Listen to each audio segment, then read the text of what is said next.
धर्मो विवर्धति युधिष्ठिर कीर्तितेन। युधिष्ठिर का नाम सुबह पहले लेते हैं तो धर्म बढ़ता है। और पापम प्रणश्यति वृकोदर कीर्तनेन, और भीमसेन का नाम लेने से पाप का नाश होता है। ये भीमसेन कुंती माता के वायु देवता से दूसरे पुत्र हुए। जैसे युधिष्ठिर दिव्य सृष्टि है, ऐसे भीम भी दिव्य दृष्टि है, दिव्य सृष्टि है। भीम छोटे से बच्चे थे। उस समय एक बार कुंती माँ के हाथ से छूट गए, भारी थे शरीर में खूब। तो कुंती माता के शरीर से छूटने पर एक बड़ी सारी शिला थी, शिला पर गिर गए। कुंती माता ने देखा कि मेरा बेटा तो मर गया। आगे देखा शिला के टुकड़े टुकड़े हो गए। छोटा सा बच्चा। ऐसे थे भीम।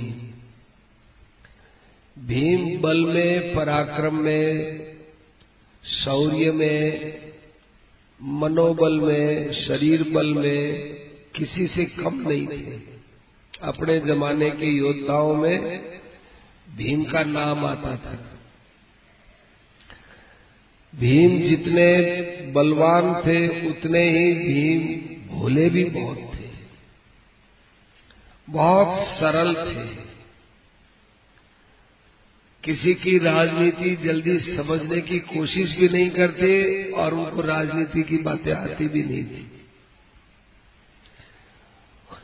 उनके स्वभाव में एक ही बात थी, अन्याय सहन नहीं करेंगे। न तो खुद अन्याय करेंगे और न दूसरे का अन्याय सहन करेंगे। ये भीम का पक्का सिद्धांत था। अन्याय करेंगे नहीं और अन्याय सहेंगे नहीं। भीमसेन का कोई अन्याय बता नहीं सकता है कि भीमसेन ने ये अन्याय किया। किसी स्त्री पर कुदृष्टि की हो, किसी की वस्तु आदि की चोरी की हो, कहीं किसी पर अकारण आक्रमण करके उसका धन छीना हो, बल तो था इसमें। किसी भी राज्य पर आक्रमण करके राज्य छीने नहीं, कभी नहीं आता भीमसेन का, क्योंकि वो अन्याय के विरोधी थे। सरल भी, बहुत सरल प्रकृति के थे भीमसेन। लोग कहते हैं भीम को क्रोध आता था, बिल्कुल ठीक बात है, परंतु ये भी तो देखो कि वो अपने क्रोध को, अपने भाई के अंदर जो प्रेम था उस प्रेम से उसको कम मात्रा में क्रोध रखते थे। भाई का प्रेम ज्यादा था। भीमसेन चीरहरण के प्रसंग में बहुत ज्यादा क्रोधित हुए थे। वो अपना यूं हाथ मसल रहे थे तो रोम रोम से चिंगारियां निकल रही थी। युधिष्ठिर जी ने उसके शरीर पर हाथ रखा है। युधिष्ठिर जी के हाथ में चिंगारी लगने। अरे भीमसेन क्या करते हो कि आप थोड़ा सा मुझे छूट दे दीजिए, मैं इस सभा को देख लेता हूं। कि नहीं, बड़े लोग बैठे हैं। जो अन्याय बड़े लोगों के सामने हो रहा है, उस अन्याय का हम लोग छोटे लोग क्या प्रतिकार करें? कि द्रौपदी को कैसे ये लोग अपमानित कर रहे हैं कि द्रौपदी अपनी अकेलों की थोड़ी, धृतराष्ट्र महाराज की कुल वधू है, पितामह भीष्म की कुल वधू है, आचार्य द्रोण की शिष्य वधू है, कृपाचार्य की शिष्य वधू है, दुर्योधन की भाभी लगती है, द्रौपदी के साथ तुम अकेला अपना ही संबंध क्यों मानते हो? ये युधिष्ठिर महाराज ने बात कही तो वो चुप हो गए कि हम लोग पति है तो पत्नी की रक्षा करना हमारा कर्तव्य है, कि बेशक कर्तव्य है। पर कब, जब द्रौपदी की रक्षा करने वाले दूसरे कोई न हो तब। अभी नहीं, अभी इसकी रक्षा करने वाले बहुत बैठे हैं। कहा कि ये तो सब चुप हुए बैठे हैं, इसलिए क्या करें, ये वो जाने। वो क्यों चुप है, किस लिए चुप है, इसका अधिकार उन्हीं को है, अपने को बोलने का नहीं है। चुप रहो। इतना विलक्षण स्वभाव जिनका, वे भाई की बात रखने के लिए चुप हो गए। वनवास के अंदर कई बार भीमसेन उग्र हो जाते कि हम 12 वर्ष तक वनवास में रहे, फिर 1 वर्ष अज्ञातवास में रहे। हम कोई गए गुजरे थोड़ा ही, हम बहुत बड़े योद्धा हैं। हमको कौन सा शस्त्र चलाना नहीं आता, हमारे पास क्या कमी है, हम कोई दुर्योधन के सेवक है क्या, उसकी आज्ञा माने। मैं अभी जाता हूँ और सेना सहित उसका संहार करके आता हूँ। युधिष्ठिर महाराज ने कहा कि तू अकेला ही जाएगा कि हमको भी ले जाएगा, कि आपको साथ में लेके चला जा? मैं तो नहीं जाऊंगा। क्या अर्जुन को और मेरे को 2 को भेज दोगे? पूछ लो अर्जुन से। अर्जुन ने कहा कि भीम, बड़े भाई की आज्ञा के बिना कैसे जा सकता हूं,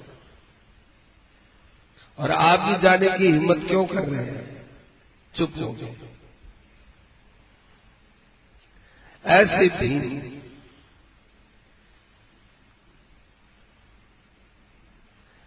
भीम ने सदा अपने अलग स्वभाव के कारण से भाइयों से नहीं तोड़ा। सब भाइयों की अलग नीति, भीम की अलग नीति। विचार में मतभेद हो सकता है, लेकिन उन्होंने मन भेद नहीं किया। सब भाइयों के साथ में अलग स्वभाव होते हुए भी सबका जो निर्णय होता उसमें अपना निर्णय मिला देते थे।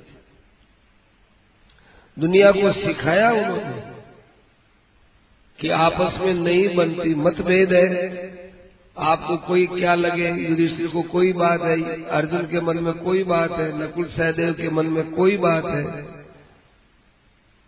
लेकिन अर्जुन के भीमसेन के मन में और ही अलग बात है। पर भीमसेन मत तो अपना रख देते हैं, पर मत भेद हो जाने पर भी मन भेद नहीं करते थे। ये सबसे बड़ा गुण था उनको। भीमसेन के व्यवहार से भीष्म पितामह भी, द्रोणाचार्य भी, कर्ण भी उसके व्यवहार से कभी नाराज नहीं। पितामह भीष्म को खुली खुली बात तो बोल देते, पर आदर रखते हुए बोलते थे। द्रोणाचार्य को भी खुला बोल देते, पर आदर रखते हुए बोलते। पितामह भीष्म को साफ कह दिया था कि आज आप दुर्योधन के पक्ष में लड़ने के लिए यहाँ आए हैं, कोई बात नहीं, परंतु द्रौपदी के साथ अन्याय हुआ तब आपका मुख नहीं खुला और आप हम लोगों पर बाण चलाने के लिए आ गए। उस समय तो बाणी भी नहीं निकली और आपको पता है कि हम निरपराध हैं, हमारे पर आप बाण चलाने आ गए। हमने आपका क्या गुनाह किया, क्या गलती की, क्या अपराध किया हमने? भीमसेन का उत्तर नहीं दे सके। भीष्म जी ने यही कहा कि भाई क्या करूं, मैं इस राज सिंहासन से बंधा हुआ हूं। तो आप राज सिंहासन से बंधे हुए हैं, ये धर्म है, तो धर्म की तो व्याख्या बहुत लंबी चौड़ी होती है पितामह। हम बच्चों को यदि मारना ही था तो बचपन में मार देते, क्यों हमको आपने पढ़ाया लिखाया पाला पोसा? दुर्योधन को भी बचपन से जानते थे, हमको भी बचपन से जानते थे। हमारे पिता मर गए, हमारे पिता का राज्य धृतराष्ट्र को मिला और धृतराष्ट्र का पुत्र उस राज्य को लेने के लिए हम लोगों को राज्य से हटाने का इतना उद्योग करता है, आप एक शब्द नहीं बोले। और आज जब ये सेना लेकर के खड़े हैं तो आप इनके पक्ष में युद्ध कर रहे हैं। होना चाहिए आपको हमारे पक्ष में। अरे हमारे पक्ष में नहीं हो तो आप कम से कम तटस्थ रह जाते हैं कि भाई परिवार का मामला है, दोनों ही मेरे बच्चे हैं, मैं किसी के पक्ष में नहीं खड़ा हुआ। क्यों खड़े हो गए आप? हमारी क्या गलती है? परंतु आदर में कहीं कमी नहीं रखी। सरसैया पर पड़े हुए भीष्म पितामह, उस समय भीष्म रोज उनके पास जाते थे भाइयों के साथ, और उस पितामह भीष्म से बात करते थे। इतने स्पष्टवादी, निर्भीक और बड़े विनयी और शिष्ट थे। भीमसेन के अंदर पर दुख कातरता भी थी। दूसरे का दुख देखते तो उनको दया बहुत आती थी। उनके मन में ये था कि आदमी को भगवान ने दुखी होने का जो स्वभाव दिया है वो अपने दुख के लिए नहीं दिया है, दूसरे के दुख में दुखी होना चाहिए। वो दुख अच्छा होता है। अपने लिए दुखी होना तो स्वार्थ की बात है। दूसरे के लिए दुखी होगी, दूसरा दुखी हो रहा है तो भाई अपने को उसके दुख में साथ दुखी होना चाहिए। इसका प्रत्यक्ष उदाहरण है कि जब ये ब्राह्मण वेश में लाक्षागृह से बच करके चुपचाप निकल गए, तब इन्होंने विचार किया कि अपन अभी प्रकट मत हो कि लाक्षागृह में हम बच गए, ऐसा प्रकट मत करो।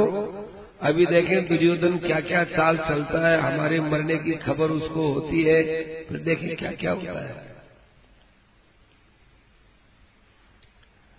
तो अपन छिपे हुए रहो। तो लाक्षागृह के अंदर ही सुरंग बना दी थी। सुरंग से निकल के घोर जंगल में जाकर कैसे रहे कि ब्राह्मण का वेश बना करके रहो। तो ब्राह्मण का वेश बनाए हुए एक नगरी में चले, उसका नाम था एक चक्रा नगरी। उस नगरी के अंदर भिक्षा लाते और भोजन करते। ब्राह्मण का काम भिक्षा लाने का है। कभी कभी भिक्षा लेने के लिए ये चारों जाते और आकर के बैठते, भोजन करते। तो भीमसेन की आंखों में तेज आता कि देखो हमारे पास सब कुछ होते हुए भी हम मांग मांग के टुकड़ा खाते हैं। बड़ा क्रोध भी आता, आत्मसम्मान भी जागता, स्वाभिमान भी जगता। लेकिन युधिष्ठिर महाराज कहते हैं कि भीम, तुम्हारे दुख को मैं समझता हूं, लेकिन ये ब्राह्मण वेश बनाया हुआ है ना, इसलिए भिक्षा के अंदर दोष नहीं है। ब्राह्मण भिक्षा के द्वारा निर्वाह करे, ये ब्राह्मण का गुण होता है।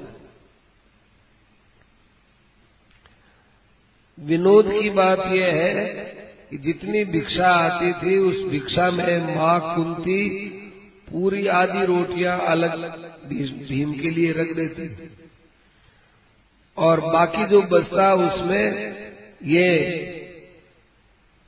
चारों भाई और कुंती अपना निर्वाह करते। बाकी साहब उसके लिए अलग से रख देते रोटियां खूब सारी। भिक्षा में आधी भिक्षा भीमसेन अकेला खाता था। खूब विनोद भी करते थे भाई। भीम भैया भूखे तो नहीं रह गए। भीमसेन भी खूब हंसता। भीमसेन भिक्षा लेने नहीं जाता था। भीमसेन ने मना कर दिया कि मैं भिक्षा लेने नहीं जाऊंगा। कि क्यों भैया? कि मैं भिक्षा लाऊंगा, लोग भिक्षा देंगे, मेरे पास वो रोटी रहेगी तो मेरे से रहा नहीं जाएगा, मैं तो उसको खा जाऊंगा, फिर तुम क्या करोगे? इसलिए वो भिक्षा लेने नहीं जाता। भिक्षा लेने चारों ही जाते हैं। भीमसेन वहीं अपने मां कुंती के पास रहते हैं। जिस मकान में जिस ब्राह्मण के घर ठहरे हुए थे, एक दिन उस घर के अंदर खूब रोना पीटना हो रहा था। कुंती ने ध्यान दिया नहीं, भीम ने ध्यान दिया। भीम ने कहा, मां, इस घर में कुछ कोलाहल हो रहा है, कुछ रोध हो रहे हैं, इनको पूछो क्या कारण है। अरे सचमुच रो रहे हैं, मैंने तो ध्यान ही नहीं दिया। तब कुंती मां गई, क्योंकि स्त्रियों से स्त्रियां ही बात करने में सक्षम है, खुली बात कर सकते हैं। तो वो ब्राह्मणी थी, वो रो रही थी, उसके पास थी कुंती माता, और बहुत प्रेम से कहा कि बहन रोती क्यों हो, क्या बात है, क्या हो गया। तो उसने कहा कि हमारे घर में खटपट हो गई। कि वही तो पूछती हूँ, क्या खटखट है। कि हमारे यहाँ नगरी के पास में एक बकासुर नाम का असुर रहता है। उसने नियम बना रखा है कि प्रत्येक घर से एक आदमी आएगा, 2 भैंसों का मांस आएगा, मांस नहीं आए 2 भैंसे ले आओ, और 20 टोकरी अन्न, 1 गाड़ा अन्न का है, इतना मेरा खुराक रोज पहुंचा दो, हम नगरी में किसी को तंग नहीं करेंगे। तो नगर वालों ने विचार किया, अभी रोज एक एक घर से एक एक आदमी जाएगा, तो अब कल हमारा नंबर है। तो कुंती माता से कहा उस ब्राह्मणी ने कि मैं तो कहती हूँ कि मैं जाऊंगी, मेरे लड़कों के पिता बोलते हैं कि मैं जाऊंगा, लड़का कहता है मैं जाऊंगा, और मेरी पुत्र वधू कहती है मैं जाऊंगा। पुत्र वधू कहती है मैं जाऊंगी। अब बताओ, क्या किसी पत्नी को ये उचित लगता है कि वो पति को मरने के लिए भेज दे? क्या किसी माँ को ये अच्छा लगता है कि अपने पुत्र को भेज दे? क्या किसी सासू को अच्छा लगता है कि मरने के लिए अपनी बहुरानी को भेज दे? पर ये सब मुझे मना करते हैं, इसलिए मैं दुखी हो गई। यदि ये मुझे हाँ भर दे तो मैं बड़ी खुशी खुशी चली जाऊं, खा जाएगा, मेरे पति बच जाएंगे, मेरा बेटा बच जाएगा, मेरी पुत्र वधू बच जाएगी। कुंती बहुत बुद्धिमती थी। कुंती ने कहा, उसके पति से कहा कि जी आप इसको भेज क्यों नहीं देते? तो उसके पति ने कहा कि देखिए कुंती जी, जब विवाह होता है तब पति के ऊपर ये दायित्व रहता है कि पत्नी की हर प्रकार से रक्षा करे। पत्नी है, ये रक्षा है, रक्षा माने रक्षा करने योग्य है, ये पालनीय है, ये दूसरे घर से आई है, इसने कितना बड़ा त्याग किया है। माँ का त्याग किया, पिता का त्याग किया, भाई का त्याग किया, भौजाई का त्याग किया, वहाँ के धन पदार्थ का त्याग किया, और मेरे पीछे यहाँ आई है। स्त्री जितना त्याग कोई दूसरा नहीं करता। मैं मेरे बाप के घर में बैठा हूँ, ये अपने बाप के घर में थोड़ी ही बैठे, और इसके बाप के पास खूब धन, अब मेरे पास तो है, उसी में इसको काम चलाना पड़ेगा। तो धन का त्याग, परिवार का त्याग, ऐसी स्त्री को पति मरने देगा? ये पति का तो धर्म नहीं होता कि खुद के आराम के लिए, खुद के जीवन के लिए अपनी धर्म पत्नी के जीवन को दांव पर लगा दे। ये तो अच्छा नहीं है। इसलिए मैं सोचता हूँ कि मैं चला जाऊं और मेरी पत्नी के प्रति मेरा धर्म पालित हो जाए। तो कहा कि देखिए जी, आप दोनों में आप एक पति है एक पत्नी है, लेकिन बेटे का भी तो कुछ कर्तव्य होता है। बेटे से पूछता हूँ, बेटे ने कहा कि माता जी आप ही बताइए, आपको आपके पांचों बेटा छोड़ते हैं क्या?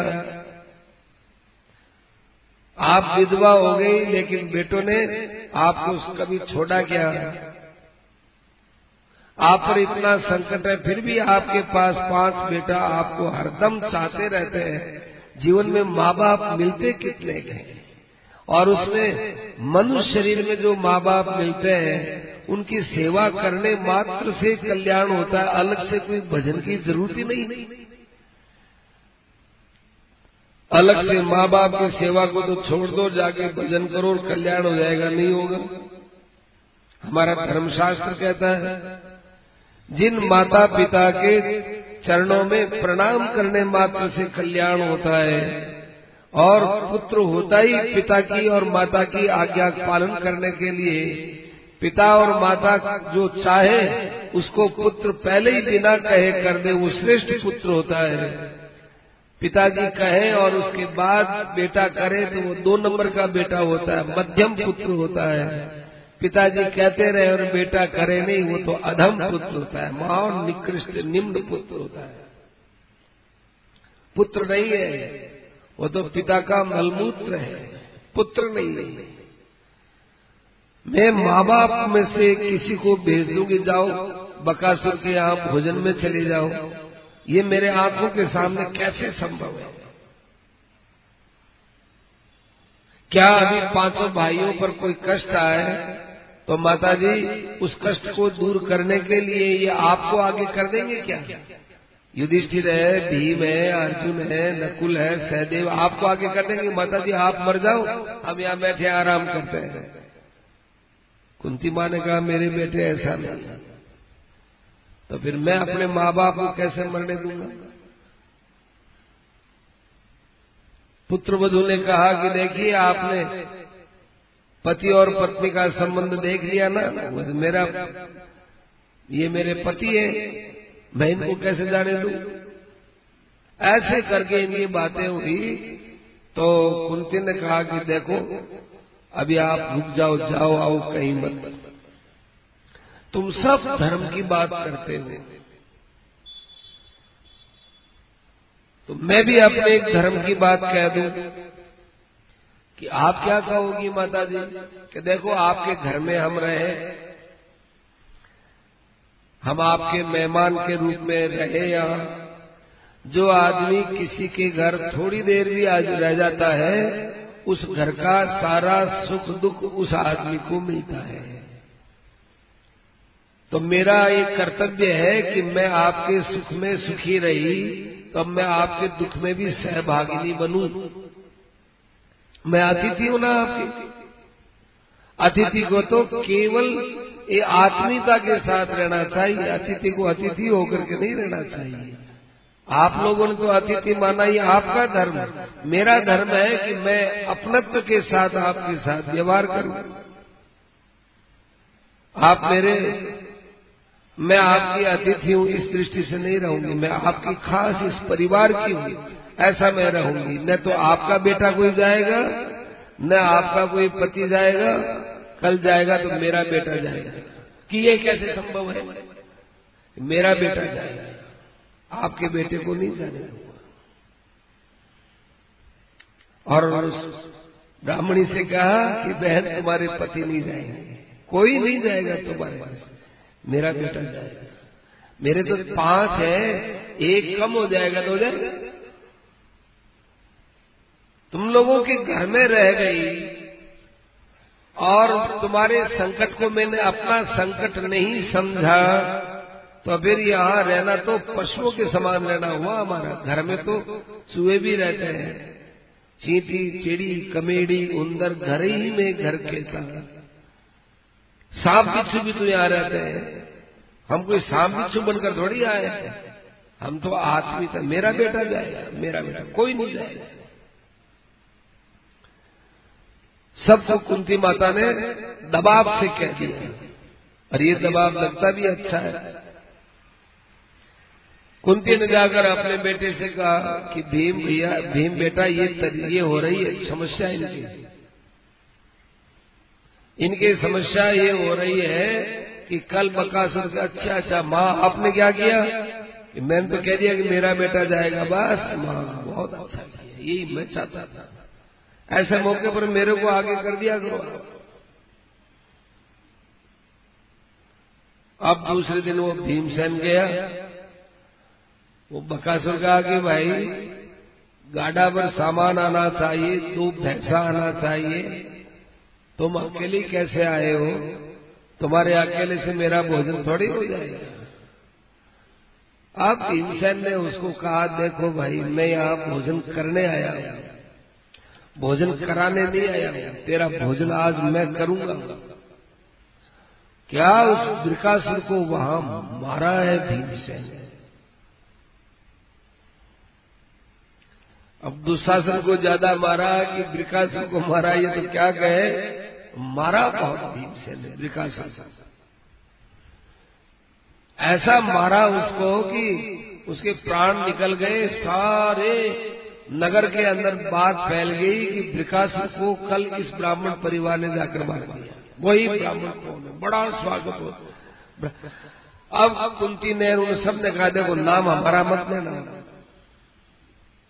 हम यहाँ छिपे हुए रहते हैं, हमारा नाम मत लेना,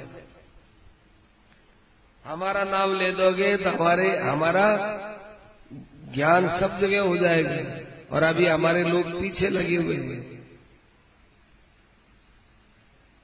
ऐसे भीमसेन भगवान कृष्ण के अंदर भीमसेन जैसा गुप्त अनुराग, छिपा हुआ अनुराग शायद ही किसी का हो। भगवान में बड़ी गुप्त भक्ति थी भीमसेन जी की। एक तो आपको कल परसों बताई थी, भोग लगाए भोजन, तो उनका कि भाई मैं मंत्र कुछ जानता नहीं, सामने भोजन रख दिया और भूख लग रही है, अब मैं मंत्र बोलूंगा जिसे मेरे से रहा नहीं जाएगा, उठा गदा फेंक, कृष्ण आओ बचाओ, मैंने तो गदा आपके भरोसे फेंक दी है, ये गदा गिरेगी मेरा सिर फूट जाएगा, मैं कुछ नहीं जानता। अब ये कोई मंत्र है क्या? गदा फेंक के नीचे सिर माथा कर दिया। भगवान आए, पकड़ लिए कि तेरे को अब भोग लगाने की जरूरत नहीं है बाबा, आराम से भोजन कर लिया कि तेरा तो भोग हम ऐसे ही मान लेंगे। राजसू यज्ञ हुआ युधिष्ठिर महाराज, उस राजसू यज्ञ के अंदर पता चला कि और तो सब राजा लोग हमारे अधीन है, हमसे प्रेम रखते हैं, स्नेह रखते हैं, एक राजा है जरासंध, वो हमसे खटपट रखता है। सब लोग बैठ गए, सो क्या करें जरासंध। युधिष्ठिर भी उदास, कृष्ण भगवान भी उदास, अर्जुन भी उदास, क्या करें इसका। भीमसेन कहीं बाहर गए हुए थे, कोई काम से आए, भगवान कृष्ण से कहा कि कृष्ण आपकी मुख छवि तो हरदम खिली रहती है, आज गंभीर क्यों बनी हुई है, उदास क्यों है, तुझे क्या पता है बड़ी भारी समस्या है। क्या समस्या है? जरासंध वाली समस्या है।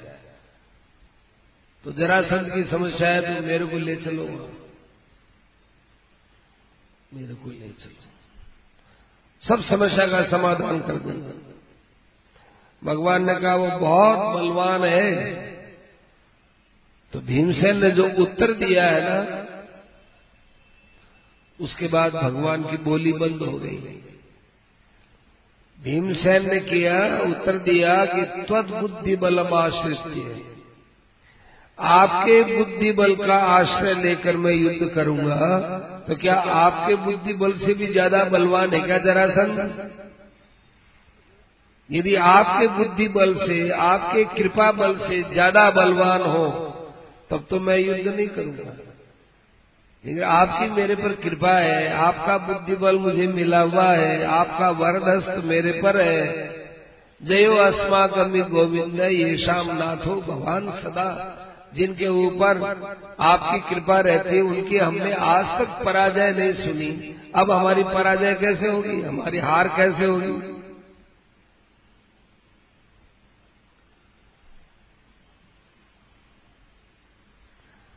तब कहा कि ठीक बात है। भगवान ने कहा चलो, ब्राह्मण का वेश बना लिया तीनों ने। भीमसेन ने कहा आक्रमण क्यों नहीं करते? नहीं, आक्रमण नहीं करना। आक्रमण करने से अनेक निरपराध प्राणी मारे जाएंगे। आक्रमण नहीं करना है, द्वैरथ युद्ध करना है। द्वैरथ, दो रथों वाला युद्ध, दो जने युद्ध करें। ब्राह्मण का वेश बनाओ। भीमसेन ने कहा कि ब्राह्मण का वेश तो कुछ याचना करनी हो तो करें, कि याचना ही करनी पड़ेगी। कि काय की याचना करनी है, कि लड़ाई की याचना। ये चलो,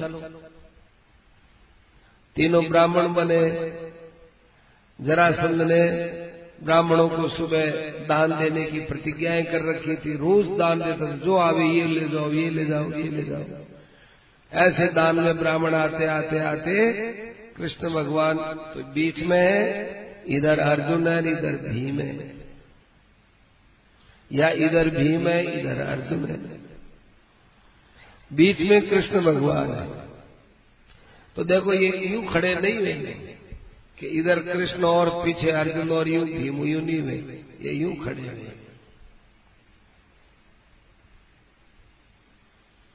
अच्छा भाई, कौन हो आप? कृष्ण भगवान, हम बहुत दूर से आए हैं, बहुत दूर देश से आए। हमने सुना है कि आप बड़े उदार हो, ब्राह्मणों को आप मनचाहा दान देते हो, ब्राह्मणों के बड़े प्रेमी हो, अपनी बात की रक्षा करने वाले हो। हमने आपकी महिमा सुनी है, हमको कोई आवश्यकता हुई इसलिए हम आपके पास आए। भगवान की बोली का लटका स्वर, ये कुछ कुछ उसके पहचानने में आ रहा था कि इस व्यक्ति को कभी देखा है। गौर से देखता है भगवान, बहुत गौर से, कि देखा लगता है कौन है क्या है। मन में सोचा कि कोई कपटी भी आ सकते हैं, वेश बदल के भी आ सकते हैं। खैर मैं तो ब्राह्मण ही समझू, मेरा लाभ तो इसी में ही है। क्या मांगेंगे? ज्यादा ज्यादा मेरी जान मांग लेंगे, जान दे दूंगा। और क्या है, ये तलवार पड़ी है। वो तलवार भी साथ में रखता था, उदार बहुत था। देखो ये जितने दैत्य थे, दानव थे, या जो खलनायक थे, उनमें कई बातों की विशेषताएं भी थी। महाभारत का खलनायक है दुर्योधन, उसमें विशेषता थी। विशेषता क्या थी कि वो जितना खर्च करता उतना ही उसके कोठार दुगुना हो जाता था। राजसूय यज्ञ के अंदर महाराज युधिष्ठिर ने भंडार का काम दुर्योधन को दिया। दुर्योधन मन में बहुत राजी हुआ। शकुनी भी वही था, दुशासन भी वही था। जितने ये महाभारत की चंडाल चौकड़ी, कर्ण के लिए तो नहीं कह सकते था कि नहीं पता नहीं, पर बाकी ये तीनों थे। महाभारत में इसमें चंडाल चौकड़ी बोलते, तब से इस चंडाल चौकड़ी नाम चालू हुआ है। ये चार जने जहाँ कमरे में बैठ करके गोष्ठी करते, ये चंडाल चौकड़ी जाने क्या करेगी। शकुनी ने कहा कि ऐसा मूर्ख तेरा को भाई मिला है, तेरे को यहाँ भंडार का अध्यक्ष बना दिया, कोषाध्यक्ष बना दिया इसने। खूब खर्च कर ताकि अंत में खाली हो जाएगा ये कोष। उसके बाद तुम्हारे भाई की बदनामी होगी और सब राजाओं के मन में तू ही हो जाएगी, और आइंदे कभी ये यज्ञ करने लायक नहीं रहेगा। खूब खर्च कर। दुर्योधन ने आते ही लुटाना चालू किया। भीमसेन वगैरह ने जाकर युधिष्ठिर महाराज से कहा, महाराज दुर्योधन तो अयोग्य व्यक्तियों को भी लुटा रहा है, ले जाओ हीरे, ले जाओ मोती, ले जाओ ये, ले जाओ। ऐसे तो ये 2 दिन में हमारा तो कोष खत्म हो जाएगा। ये इसके हाथ से पद हटाओ, दूसरे को दो। युधिष्ठिर महाराज ने कहा नहीं, मैंने बहुत सोच समझ के दिया है, कोई चिंता मत करो, चिंता ही मत करो। अब वो दे देते, खूब देता, रात को बस भर जाता भंडार, फिर जो है भंडार भर जाता।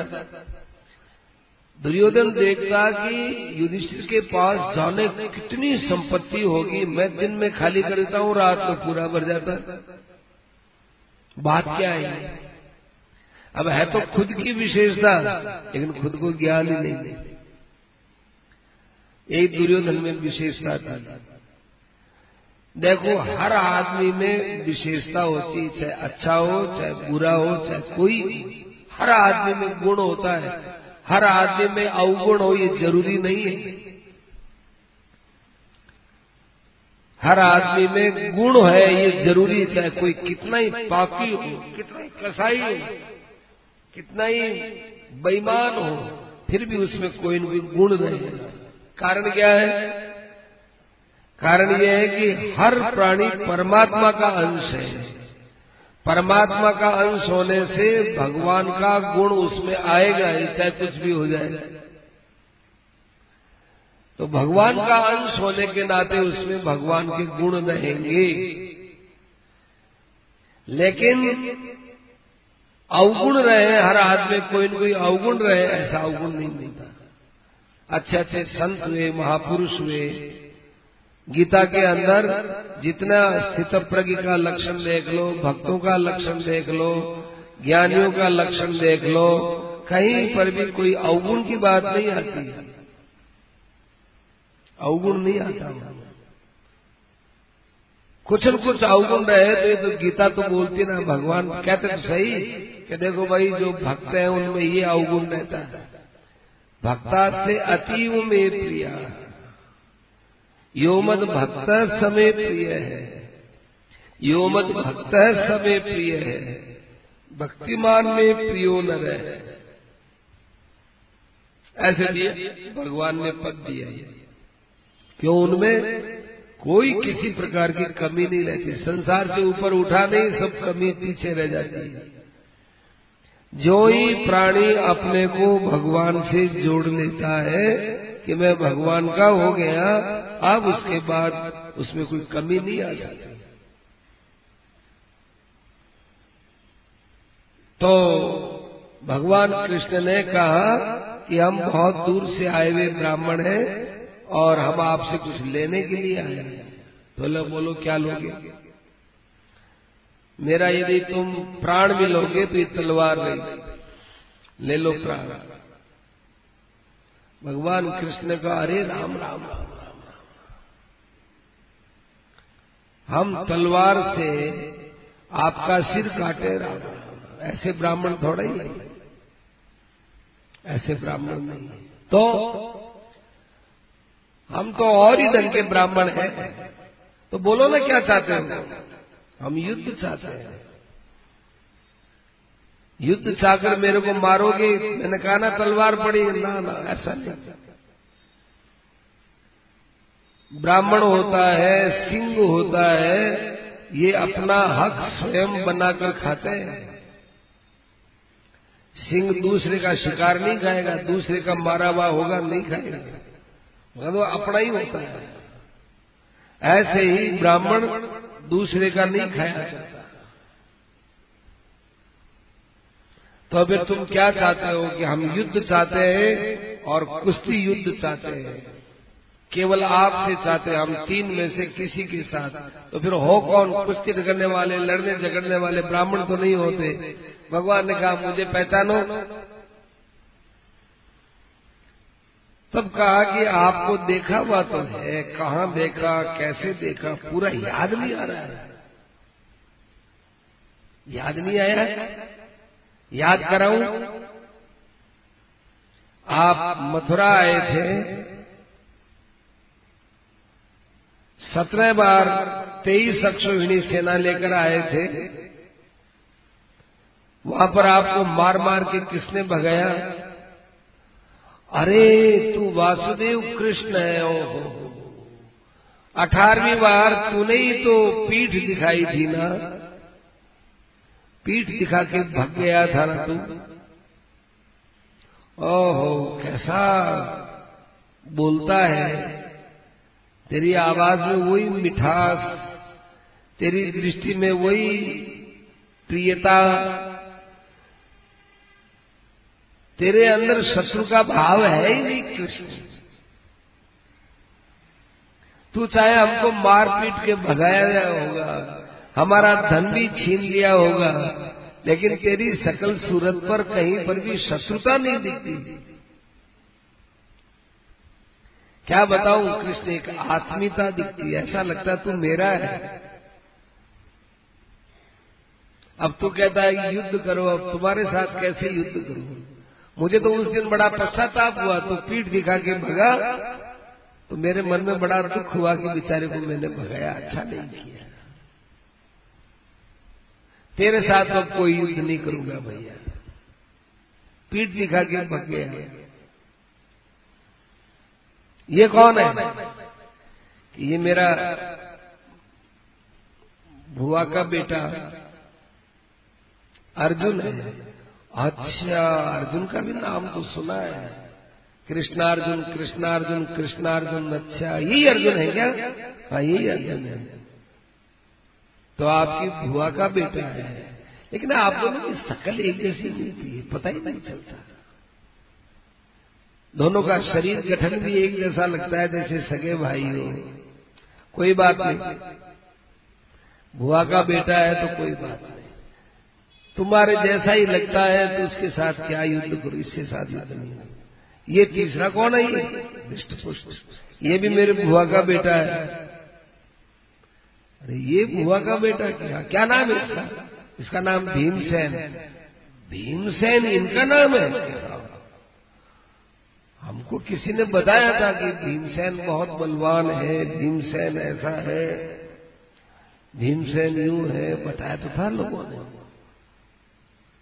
गुरु द्रोणाचार्य के पास में आप लोगों ने विद्या अध्ययन किया था क्या? अर्जुन ने कहा द्रोण का प्रिय शिष्य मैं हूं। अच्छा, तो ठीक है, द्रोणाचार्य के द्वारा तुमने गदायुद्ध भी सीखा होगा ना? भीम बिल्कुल सीखा है। तो लो, ये हमारी गदा ले हो। अब आता है बीच में भीमसेन। उस समय थोड़े अभिमान में आ गए, खूब बड़ा घमासान दोनों का युद्ध हुआ 27 दिन तक। महाभारत तो 18 दिन ही हुआ, यह 27 दिन युद्ध हुआ। महाभारत के 18 दिन के युद्ध में अनेक शस्त्रों से लड़ता लड़ता भी भीमसेन घायल नहीं हुआ, हारा नहीं। मन में नहीं आए कि मैं छोड़ के भाग जाऊं, जबकि जरासंध से तो बड़े प्रबलतम वह योद्धा थे। मन में नहीं आई मैं चला जाऊं। यहां मन में आएगी। 27 दिन लड़ाई हुई, 27वें दिन रात्रि के अंदर वो कृष्ण से कहा मैं तो सुबह भाग जाऊंगा यहां से चुपचाप। क्यों? ये भगने की तो लक्षण है। बताओ, तुम दोनों आराम कर रहे हो, मैं मर रहा हूं यहाँ अकेला, मैं तो जाऊंगा यहां से। बहुत मारा है मुझे, इतनी चोट पहुंची है, मैं सोता हूं तो करवट नहीं ले सकता, बैठ नहीं सकता, बहुत मुश्किल हो रही है। भगवान ने कहा इतने दिन तुमने हमको कुछ कहा ही नहीं। ये कैसे कहता कृष्ण? मेरे मन में ये था कि मैं बहुत बलवान हूं, ये छोटी बात तुमको क्या कहूं। तो अब मेरे मन से निकल गया, मेरे से बलवान कोई संसार में हो सकता है, ये मेरे अंदर भावना बैठ गई। पहले मेरा जरा कोई नहीं होता, मेरे से बढ़कर कोई है ही नहीं, तुमसे बढ़कर कोई है ना, हो सकता है साहब। अच्छा, तुम्हारा अभिमान यूं ही था, कायदे से था कि महाराज मेरा अभिमान तो यूं ही था, बिना मतलब का अभिमान, फालतू का अभिमान, उसके कारण से मेरे मार पड़ी। भगवान ने कहा तुम्हारे कहाँ कहाँ चोट लगी? मेरे तो तिल तिल में चोट ही चोट है, सारा शरीर चोटिल है, चोट खाया हुआ है। भगवान ने उसके सारे शरीर पर हाथ फेरा, दम स्वस्थ, एक क्षण में स्वस्थ हो गया भीमसेन। भीमसेन ने कहा कृष्ण इतना तुम्हारा प्रभाव है, स्पर्श करते ही दम स्वस्थ हो गए हम तो। जरासंध से भी बड़े बलवान हो, किसी को मूर्छित कर देना, किसी को घायल कर देना, किसी को चोट पहुंचा देना, ये तो योद्धाओं का है, लेकिन किसी को आराम पहुंचा देना ये कितनी बड़ी मुश्किल, कितनी बड़ी पराक्रम की बात है। हाथ का स्पर्श करते ही आराम हो गया, आप बहुत बड़े योद्धा हो। भगवान ने कहा कि कल आप युद्ध करना और मेरी तरफ देखते रहना बस। अब आप सब जानते ही हो खूब भयंकर युद्ध हुआ, और वो अब जरासंध को देखे ही नहीं। भगवान उन्हें, भगवान कह रहे ऐसे नहीं, वो स्थूल बुद्धि वाला ही देखे भगवान को, उसके साथ वो लड़े। कृष्ण को कहा मेरे को, भगवान कहे ऐसे नहीं, वो क्या बोले, भगवान बोल सकते नहीं। भगवान जरासंध के पीछे गए, जरासंध के पीछे, तो वो यूं देखे जरासंध के पीछे भगवान आए। भगवान ने कहा अब इसको कैसे समझाऊं? फिर भगवान जरासंध से बचते हुए उन्होंने इशारा कर दिया, जैसे टहनी को तोड़ते हैं ना बीच में से, ऐसे इसको तोड़ो, गदाओं से तो और बलवान हो जाएगा। फिर उसको कई दाव आते थे, भीमसेन को पकड़ उठा करके घुमाया है, घुमा करके पटक करके हर दो टुकड़े कर दिए, दो टुकड़ों को फेंक दिया।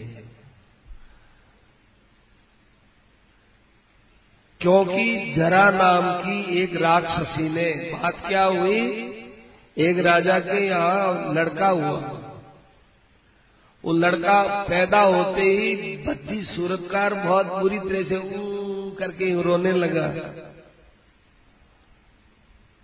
उसके दो टुकड़े हुए थे, दो टुकड़े, आधा टुकड़ा एक रानी से, आधा टुकड़ा एक रानी से। बहुत भद्दा। राजा को कहा किसी ज्योतिषी ने कि आपके यहाँ बहुत बड़ा उपद्रव हो जाएगा, क्लेश में पड़ जाओगे, आप इनको बाहर फेंक देंगे। तो एक रानी ने अपना टुकड़ा फेंक दिया, दूसरी रानी ने अपने महल से दूसरा टुकड़ा फेंक दिया। उन्हीं महलों के आसपास झूठा वगैरह खाने वाली, निर्वाह करने वाली जरा नाम की राक्षसी घूमती रहती थी।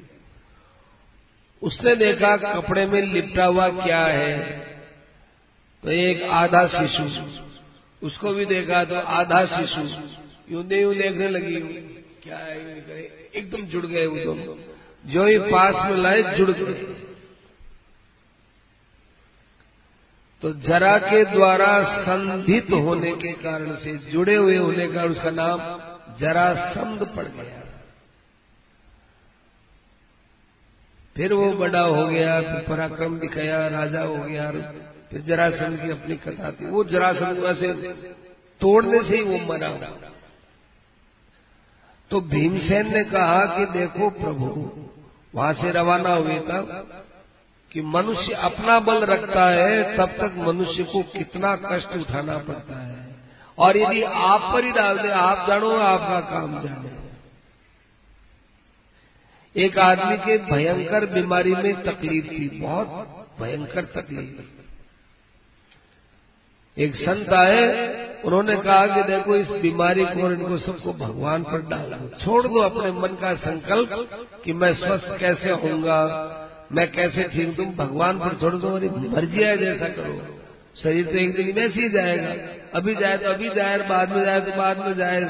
ये बीमारी ठीक हो चाहे न ठीक हो, मैं ये आप पर डाल दूंगा, ऐसे भगवान पर डाल दो, तुम निश्चिंत हो जाओ। तो उस आदमी ने वो अपना सब कुछ भगवान पर डाल दिया, ये भगवान अब आप जानो आपका काम जाने। इतना करते ही उसके शरीर में होने वाला जो कष्ट था, वो कष्ट उसको नहीं हुआ, कष्ट नहीं हुआ।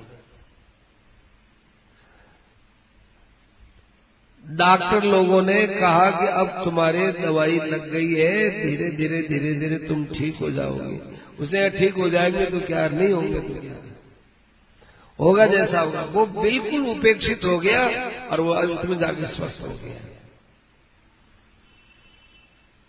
ये जरूरी नहीं है कि हमारे भी कोई स्वस्थता ऐसी बीमारी आ जाए स्वस्थ हो जाए, ये जरूरी नहीं है। पर ये जरूरी है कि हृदय से भगवान पर डाल देंगे तो मन के अंदर जीने की मरने की कोई इच्छा नहीं होगी, मरने का कोई दुख नहीं होगा और बीमारी का भी कोई विशेष कष्ट नहीं होगा उसको। महाराज जी कहते थे कि एक दर्द होता है और एक दुख होता है। दर्द तो होता है अपनी जगह पर, दुख होता है वो मन में होता है, मन में। तो बीमारी का दर्द हो सकता है पर उसको बीमारी का दुख नहीं होता। दुख होता है उसमें कोई न कोई संकल्प जुड़ता है ना, तब दुख होता है।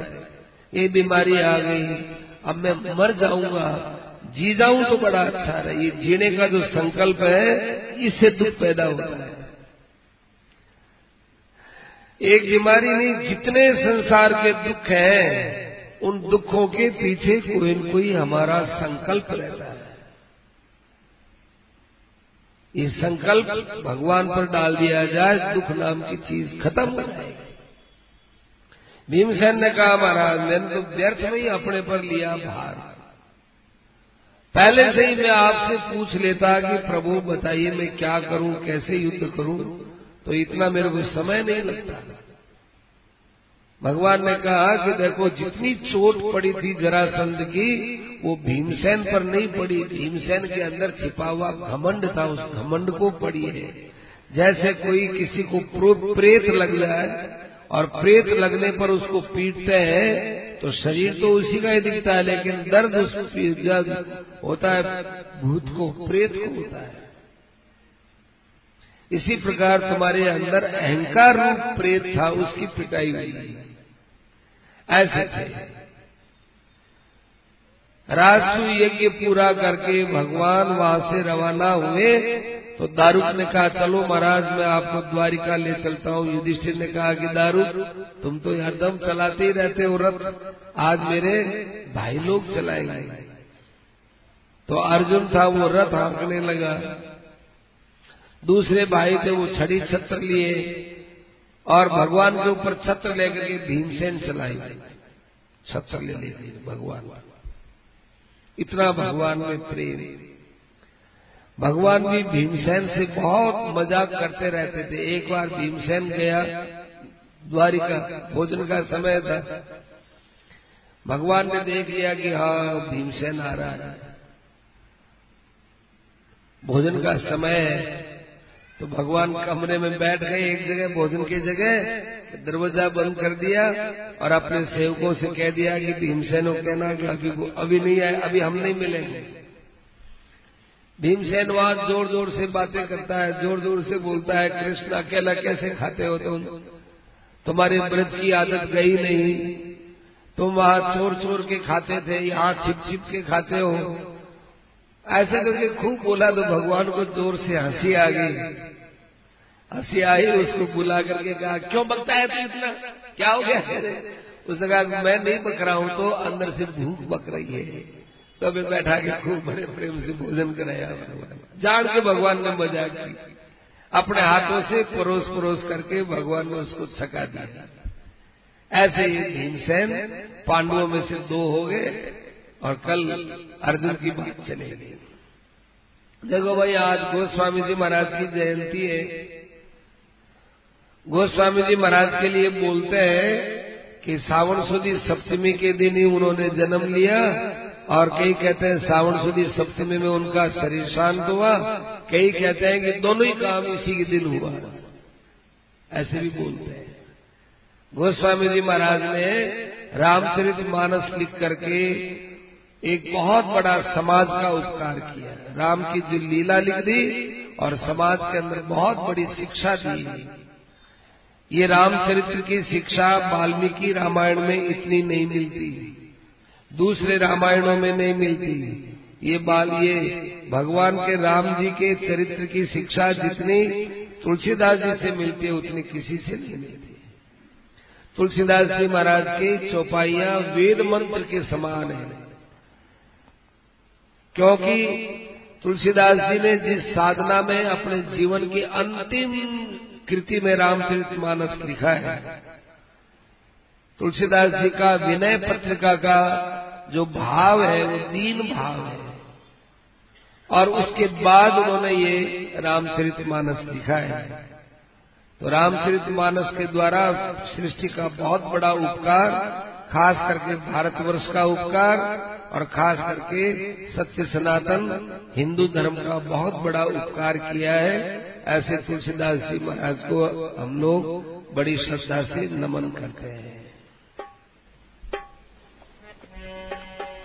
बोलो।